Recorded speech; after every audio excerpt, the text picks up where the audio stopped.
What's going on, guys? It's time to take a look at another question and answer from the Palia devs for May. This one has 9 questions and answers that we're going to go over. You can go ahead and check out the Discord and the website. I have links to those in the description. And if there's any cool links, I'll put those in the description also that comes from these questions and answers. With that all said, make sure you hit that like button and subscribe to the channel, and let's go ahead and jump into it. So the first question here is going to come from S Phoenix. And the question is, how much will you be able to customize your character without buying clothes and such for real life currency? Will there be very few clothes you can use without buying them, or will there still be some and just more if you buy them? So this is the question about the microtransactions that will be in the game, like how they'll make their money on the side, and if there will actually be a chance to look cool in game without having to spend money, which is something that a lot of games with currencies have. They want you to actually buy all the cool outfits while you're just left with a very minimum selection for most of these free-to-play games. And we're not sure if this is going to be free-to-play or not, but that's just normally how it goes. So it says, "Hey, Phoenix. The first thing I want to emphasize is that many of the character customization options are actually not monetized at all. You'll have the full range of what we offer with things like skin color, face, body type, etc. You'll even be able to change these choices at the initial character creation screen without the need to spend real money, though there could be other requirements like in-game currency or a cooldown period. We want you to always be able to represent yourself in the way you want to. As for clothing, our goal is for you to feel like you are getting a full game experience even without spending money. We're aiming to have a good number of variety of options for players who can't or choose not to spend, but selling outfits is also the way we'll financially support the game. So I do want to properly set expectations that we'll be constantly adding new paid outfits as we continue to support Palia for years to come. The paid outfit catalog will eventually outgrow the free one significantly.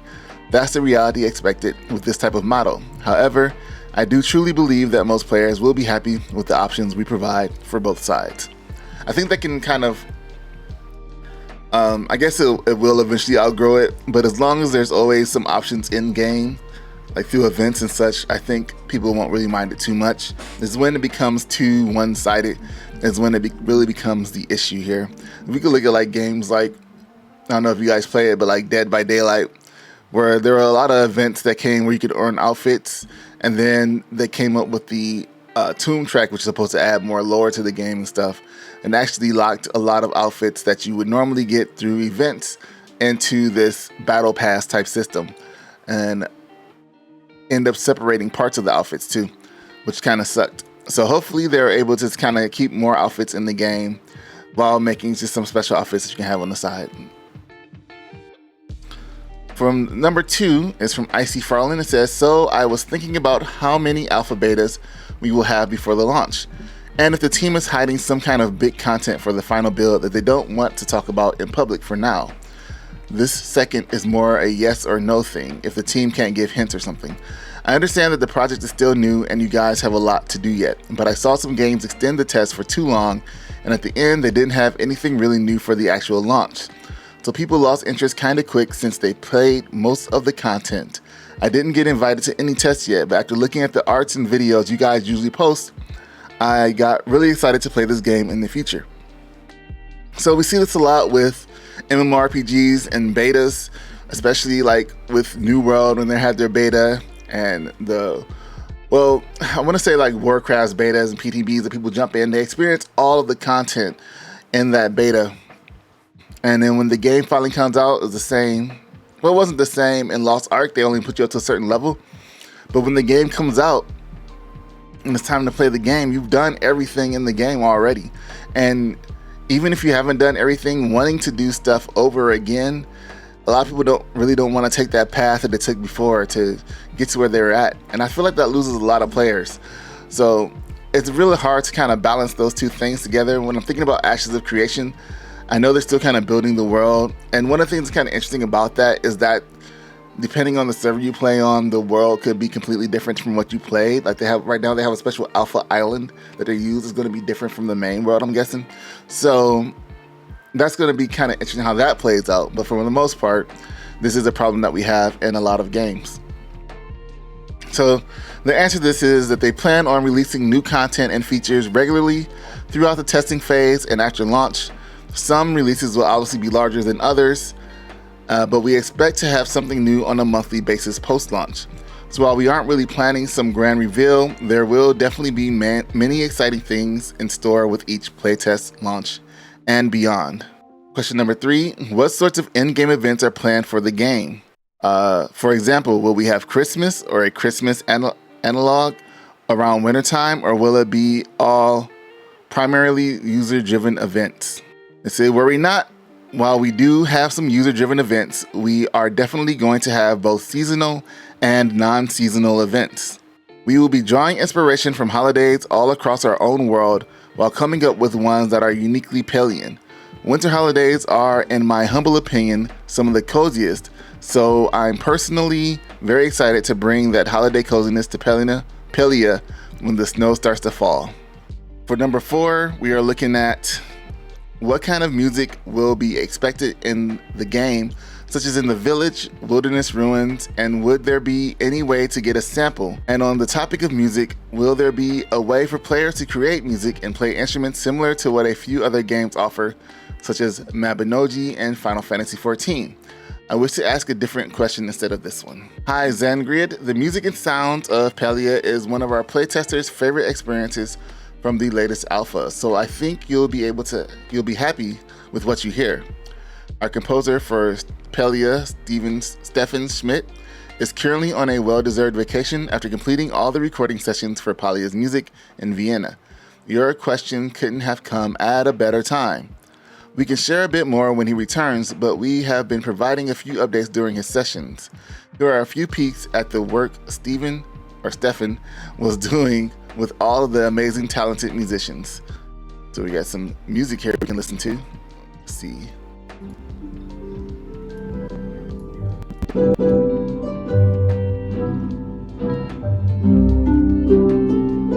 It's pretty good. It's pretty good stuff.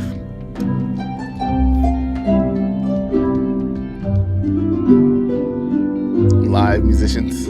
And then the daytime village theme. That was the harp recording we just listened to. Oh, that's from the harp music. It's the same song. It's kind of cool. It's about 3 minutes. I'll have the link to this in the description. Where are we at here? Number 5. Oh, there's another part here. Regarding playable instruments in Palia, we're excited about the possibility as we think it meshes well with the vibe and experience we're trying to create. While we are aware this is a frequent request from our community, we don't have anything to announce in this regard at the time. So number 5 is, what are your current plans on the topic of hindering actions that will harm the in-game economy? My biggest example is the newly released MMO Lost Ark and their huge problem with bots trying to sell in-game currency with real money, leading to the inflation of prices of common goods.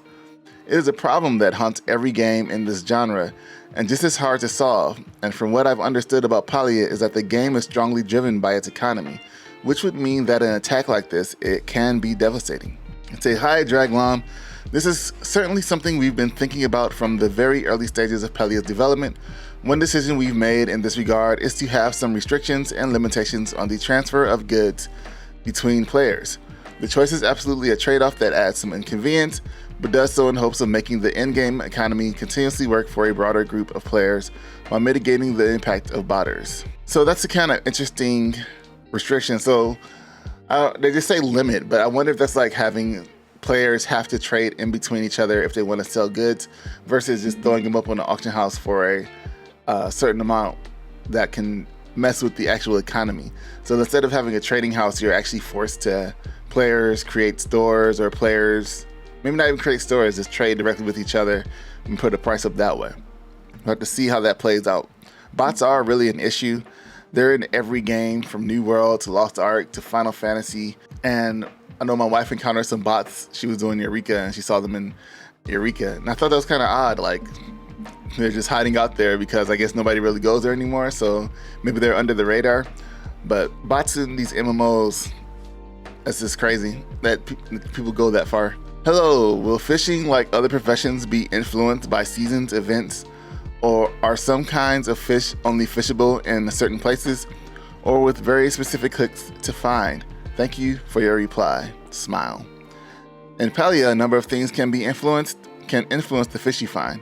Of course, the location where you are fishing matters, but the type of bait you use, the weather, and the time of day can also influence what fish are available.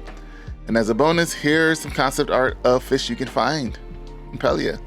Look at that Bahari bream. Nobody wants to really kill that fish, but you're gonna capture it and you're gonna eat it, I guess. Bullhead, a sardine, a gillyfin, a freshwater eel, and a calico cory. Number 7, in what way will you acquire new furnishings? Will there be multiple ways to earn them? For example, daily quests, story-based rewards, in-game shops. By extension, will you craft these furnishings yourself with gathered materials? There will be plenty of ways you can accumulate furniture in Palia, and there will be lots of furniture, period. For launch, you'll acquire many of them through the furniture making skill. The more you craft, the more experience you earn, which then unlocks more learnable recipes. As an alternative, these pieces can also be purchased as they appear in the furniture store on a rotation. Beyond that, we're also making a number of pieces and sets available in unique ways apart from crafting. For example, unlocking an item when you complete a certain quest line. This will unravel as you explore more of the world of Palia and can be acquired as complete items rather than crafting off recipes. And when I want to say this furniture store on a rotation, is it a furniture store in town, or is it like part of the real money store that they have for furniture?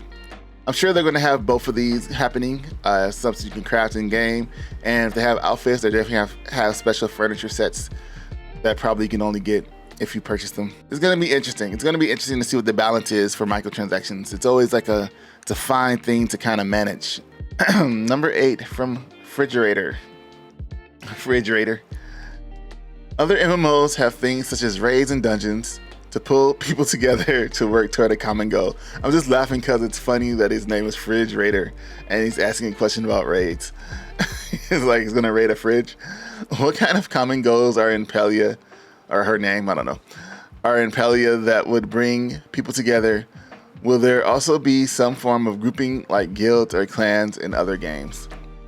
We are definitely going to have social structures like guilds or clans in tune with the rest of our game.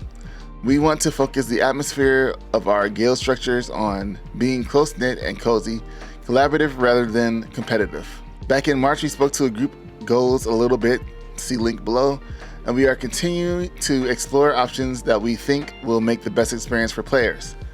The high-level goal is still for players to be able to feel like they are contributing to something greater than themselves, but at their own pace and comfort to begin with. So they're definitely going to have guilds or clans.